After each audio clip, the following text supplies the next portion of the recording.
Welcome, ladies and gentlemen, to the one that we've all been waiting for with bated breath, the one that will rock the boat for every other SUV out there. Welcome to the world of the Thar Roxx. I mean, that name.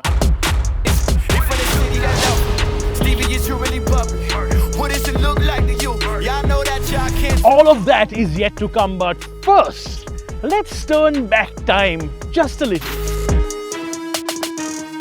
In 2020, when the new Thar came out, we made a video that dissected if the Thar could be a car that your family would approve. And judging by how many they sold, the answer was mostly a yes. But for many, it was actually still a no. It was not the ideal single car solution. It was big, it was bulky, it wasn't very comfortable, and then there was the biggest issue: perception.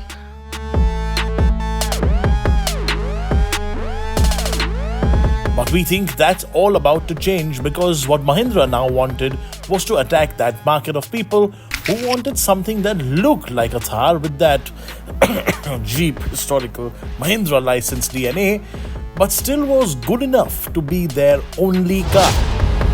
Well, at first glance, they seem to have done it, because it's got 4 doors, 5 if you count the rear tailgate, and that means you don't have to put your friends and family in the back without some Olympic level gymnastics.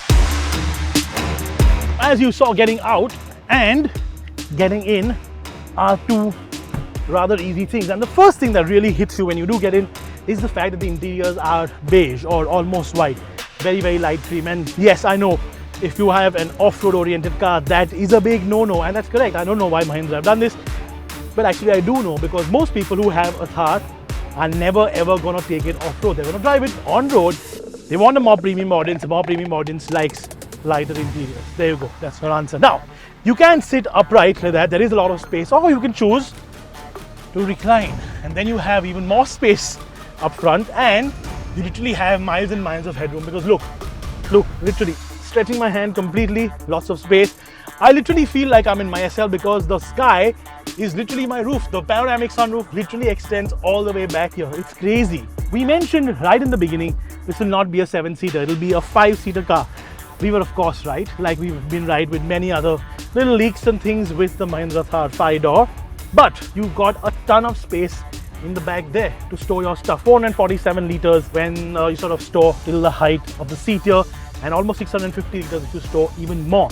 That makes the boot, even at sort of normal storage, more than the Creta, which means all you bros out there who say, "Chal na bro, Goa jate na. Chal bro, long drive pe jate bro," or "The hills are calling bro, let's head to the hills," or "Wanderlust." Yeah, you know who you are. You know who you are. This is the perfect car for all of you guys. Body playing out here on the battlefield. Protect your neck when you walk into my battlefield. Show respect when you step onto my battlefield. Now, if there was ever a case study as to a manufacturer actually listening and hearing to what the customer wants and actually making those changes and improving a product when they launch an update or a new product like this is, it has got to be Mahindra. One of the biggest feedbacks for the 3-door Thar was, without a doubt, the bounciness of the ride quality in general, especially for rear passengers. It was horrific for people sitting in the back, which is why whenever I went out in a Thar for a longer trip, I always ensured that I had nobody sitting at the back. Now, yeah, fine, it could take really bad roads well, because it could take a thrashing really well, but overall ride quality was questionable at best. In this, it has improved. There are 2 reasons. First, it is a longer wheelbase, which means just generally bump absorption is better. Second, the chassis underneath is now a massive update to what the Thar had. So imagine this, if the Thar was, say, generation 3 chassis from Mahindra, the Scorpio was a 3.5, this is an update on the 3.5. Now they're calling it 4, but it is still a similar chassis from what the Scorpio is. But it's actually better because it's got bigger wheels and tires, and it has more rigidity as compared to what the Scorpio is as well. And it is lighter. Now, all of that will of course make a difference to how this rides, and don't get me wrong, it's still not going to be as comfortable as your monocoque standard family compact SUV like say a Hyundai Creta, but overall this is a huge improvement compared to what the 3-door Thar is. Everybody in terms of the test engineers that actually tuned this car say it drives better than a Scorpio. I'm not too sure, to be honest. I still think the Scorpio has a little bit better suspension setup as compared to what this is, because I think this is still slightly soft. It should have still been just maybe a slightly better damped car overall. The other big complaint on the 3-door Thar was the NVH levels. All that wind noise on the windscreen, all the wind noise on the side mirrors, much lower as compared to what the 3-door version is. Definitely some changes that have been done to the body. Little aero bits here and there have made a difference.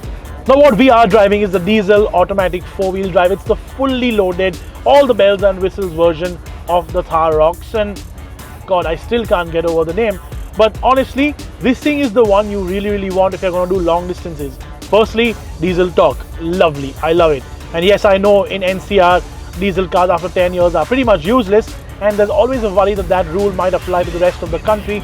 But in terms of an actual package, this is still the best.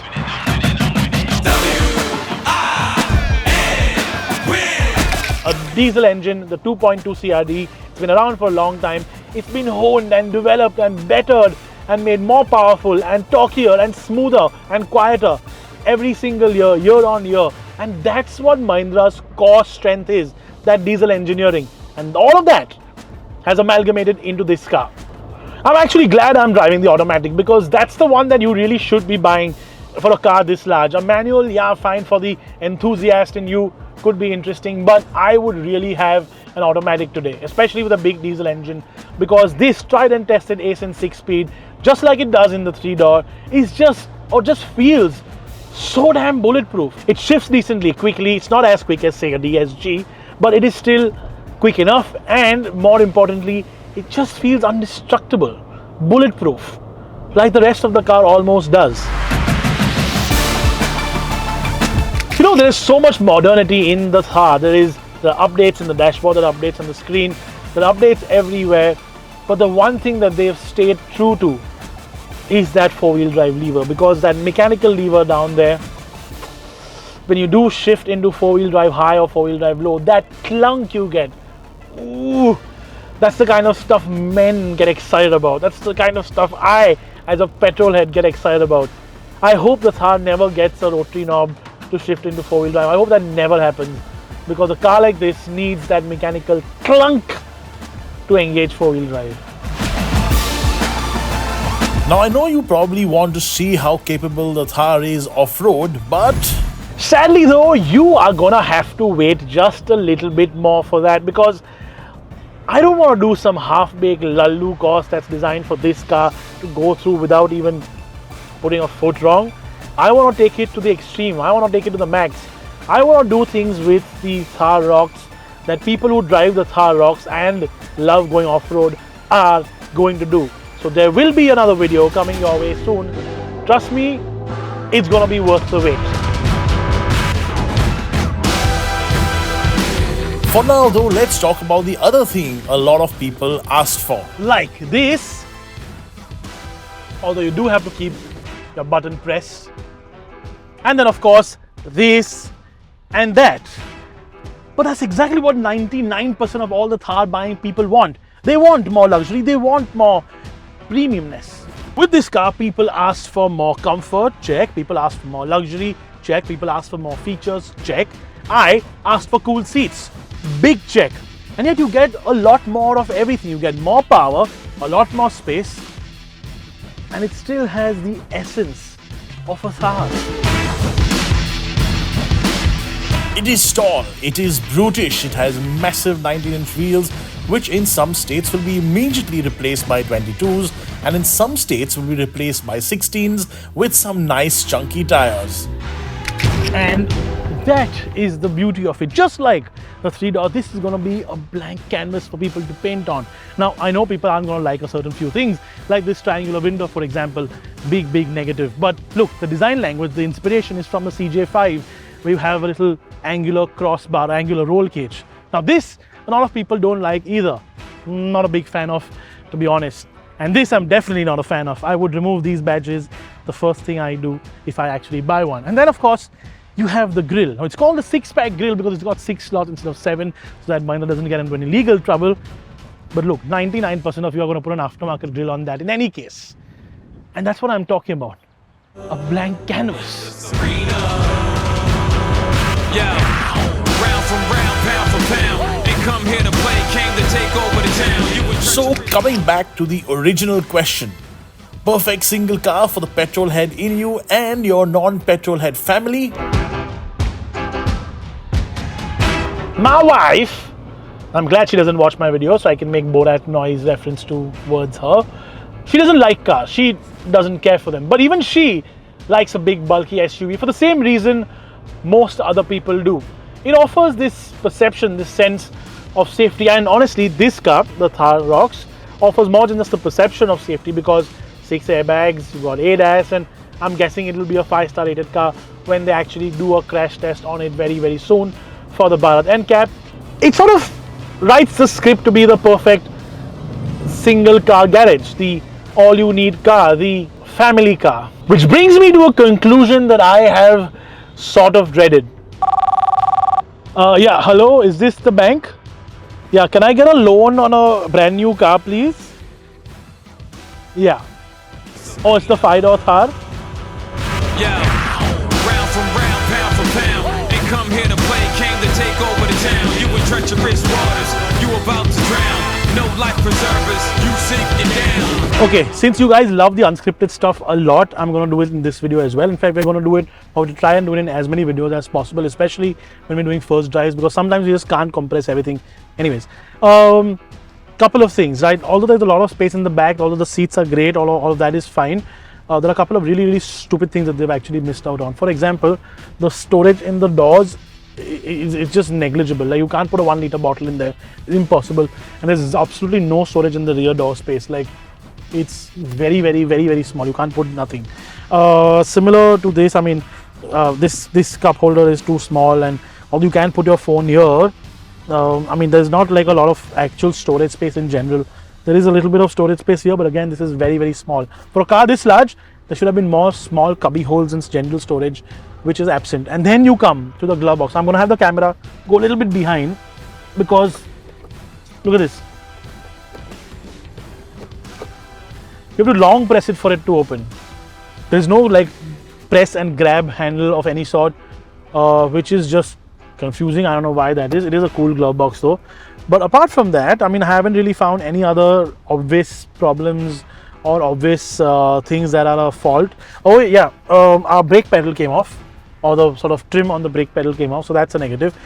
Oh, I did forget the one big negative. Now, when this video actually ends, you'll see more content coming from us on social media and another video on YouTube where we're actually going to drive the car back from where we are right now in Kochi back to our offices in Pune, and I'm going to take it back to Mumbai and give you a little surprise ending. Wait for that video. And there's no Apple CarPlay, which means there's no maps. And I'm not familiar with these roads at all, which is annoying because now I have to go and get a little phone mount for the windscreen or something for my maps to work and for me to sort of see the maps, which is really frustrating to me. This will actually kick in, or the Apple CarPlay will kick in when deliveries start. There's some licensing issue, but the fact that it's not there on the test car, we just have to say it. It's as simple as that. Oh yeah, and when you do open the panoramic roof, you have to keep the button pressed, as I mentioned, which is, that's coding. So yeah, I don't know why that is. Apart from that, the sunroof is makes a little bit of a squeak, which you might put some Vaseline on. Well, you did find another use for Vaseline in a car, or WD-40. At least you have to keep this pressed as well for some strange reason. But yeah, there you go. That's the unscripted part. There's some negatives of the car. I do like the little small bits and pieces of Easter eggs that the car has all over the place, which you should go and find if you see a car near you. So there's some on the windscreen in the front, windscreen in the back, and the two rear quarter glasses at the back also have them. And there are a few on the tires as well. But apart from that, that's the Thar in its entirety. Our scripted and unscripted parts. Tell us how you like these bits. We want to do them more. And we'll of course see you in the comment section below. Thank you guys for watching.